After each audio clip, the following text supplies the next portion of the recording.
태국 뉴스를 가장 쉽고 빠르게 전해주는 영준이의 태국 뉴스룸. 구독과 좋아요는 사랑입니다. 영준이의 태국 뉴스룸 시작합니다. 시리카냐 국민당 의원이 무디스가 태국 신용등급 전망을 안정적에서 부정적으로 하향한 것을 언급하며 정부의 디지털 월렛 현금 지급 정책을 보류할 것을 촉구했습니다. 그는 미국 관세 인상이 태국의 낮은 경제 성장을 더욱 악화시킬 수 있으며 예상 성장률 2% 수준은 재정 상태를 더 악화시킨다고 지적했습니다. 정부는 이번 사태를 경제위기에 대응할 계기로 삼고 디지털 월렛 정책은 지금 시행하지 말고 필요한 시기를 위해 재정 여력을 남겨둬야 하며 이는 국가 채무와 차입 부담을 줄이는 데도 도움이 된다고 강조했습니다. 태국 보안사령부가 미국인 폴 챔버스 교수를 왕실 모독죄 및 컴퓨터 범죄법 위반 혐의로 고발한 것과 관련하여 하원 군사위원회가 관련 기관을 소환해 질의했고, 군사령부는 민간 제보를 통해 사실을 확인한 후 피사눌록 경찰서에 정식 고발했으며 왕실 모독죄는 국가안보를 위협하는 범죄로 누구나 고발할 수 있다고 밝혔습니다. 현재 사건은 법원 심리 단계에 있으며 이번 사건이 태국, 미국 간 관세 협상과 무관하며 법적 절차는 독립적으로 진행되고 있으며 피고인은 공정한 재판을 받을 권리를 보장받는다고 강조했습니다. 붕괴된 감사원 건물 설계사의 설계총괄이 특별수사국에 출석해 2시간 동안 진술했습니다. T라는 엘리베이터 샤프트 벽 두께를 30cm에서 25cm로 줄인 설계 변경을 인정하며 통로 폭을 법 기준에 맞추기 위한 조치였다고 설명했습니다. 추가 철근 보강도 이루어졌으며 설계 변경은 관련 법령에 부합하도록 진행되었다고 밝혔습니다. 아누틴 차니락군 부총리 겸 내무장관이 이민국 신설을 제안하는 공문을 내무부 이민심사위원회에 제출했습니다. 이 신설 이민국은 내무부 산하로 편입될 예정입니다.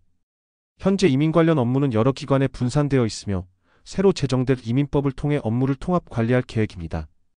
이번 제안은 2017년 내각이 내무부를 이민관리 주관부처로 지정한 기존 방침을 근거로 한 것으로 현재 경찰청 산하 이민국 및 노동부 일부 기능과 역할에도 구조적 변화가 예상됩니다.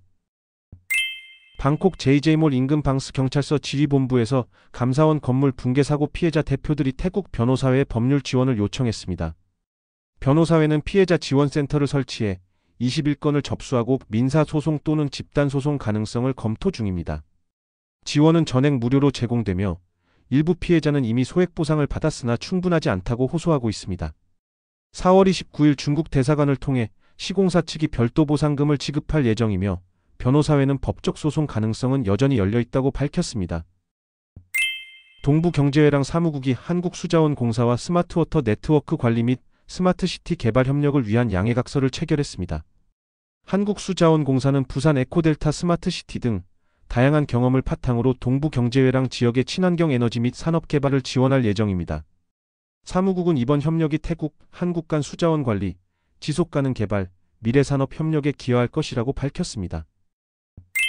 교육부가 스카우트 유니폼을 폐지하는 것이 아니라 선택지를 확대해 스카프, 버클, 모자만 착용하고 교복이나 체육복, 지역 의상과 함께 입을 수 있도록 허용한다고 밝혔습니다. 이는 기후나 가정 형편을 고려한 조치로 각 학교가 자율적으로 결정할 수 있으며 강제하지 않습니다. 교육부령 개정안은 곧 법제처 심의를 마치고 국무회의에 상정될 예정이며 학기 시작 전 학교에 이미 안내되었다고 설명했습니다. 폐지가 아닌 선택권 확대임을 강조했습니다. 뿌라찐부리 주지사가 한 중국인 사업가를 주지사 자문역으로 임명한 결정에 논란이 생기자 해당 임명 명령을 철회했습니다. 태국인이 아닌 외국인을 지방정부 고문으로 임명한 정당성과 적절성에 의문을 제기했고 이에 따라 공적 손해를 유발할 수 있는 부적절한 결정이라는 판단으로 4월 29일 자로 철회 명령이 내려졌습니다.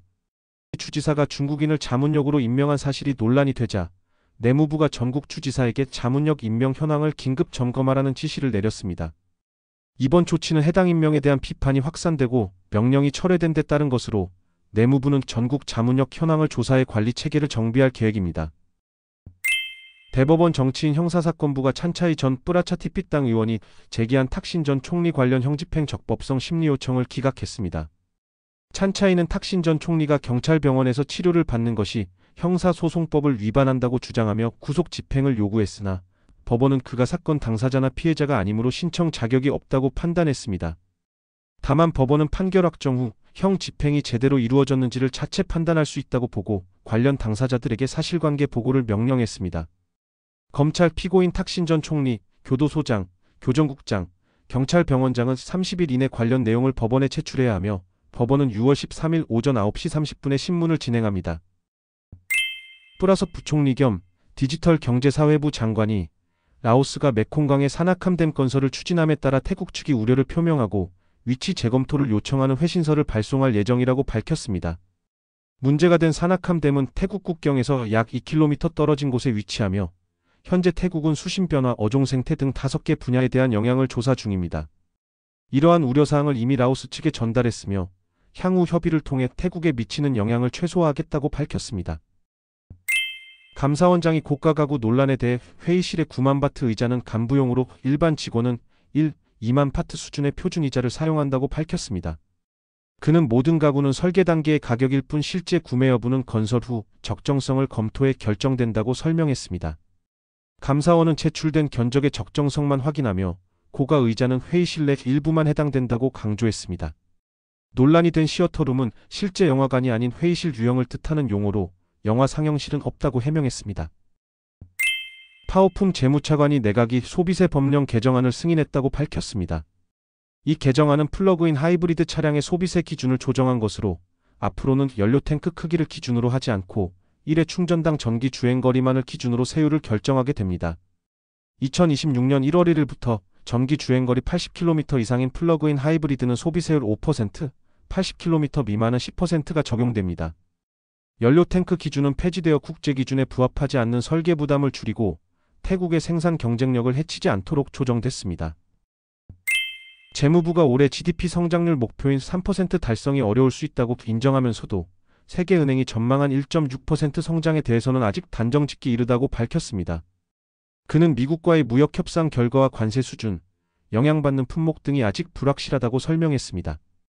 또한 세계 강대국 간 갈등은 글로벌 무역에 영향을 줄 수밖에 없으며 태국처럼 소규모 경제국은 반드시 여파를 받게 된다고 강조했습니다.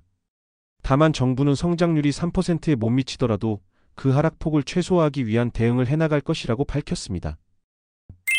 에너지규제위원회가 5월, 8월 전기요금 조정안에 따라 초과이익 환수금 122억 바트를 활용해 전기요금을 보조하기로 결정했습니다. 이에 따라 원래 4.15바트였던 단위당 전기요금이 17사당 인하되어 3.98바트로 즉시 조정됩니다.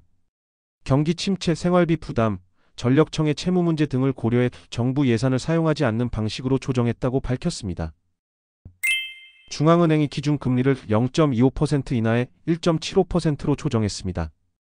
이는 미국의 무역관세 조치와 세계 경제 불확실성 증가에 대응하기 위한 결정으로 태국 경제의 하방 리스크에 대비하려는 조치입니다. 중앙은행은 올해 GDP 성장률을 1.3에서 2%로 하향 조정했으며 무디스의 신용등급 전망 하향은 경기 회복 지연과 재정부담 우려에 따른 것이라고 밝혔습니다. 경찰 소비자보호부와 가축청이 빠툼타니 딸라타이 인근 냉동창고 등 4곳을 단속해 불법 돼지 사체 9,350kg을 적발했습니다. 이 중 5,350kg은 부패하거나 악취가 나며 1,350kg은 서류 없이 출처 불분명으로 확인됐습니다. 냉동창고 주인은 일부만 이동 서류를 제시했고 당국은 동물전염병법 위반 혐의로 15일간 압류 조치했으며 기한 내 서류 미제출 시 법적 처벌 예정입니다.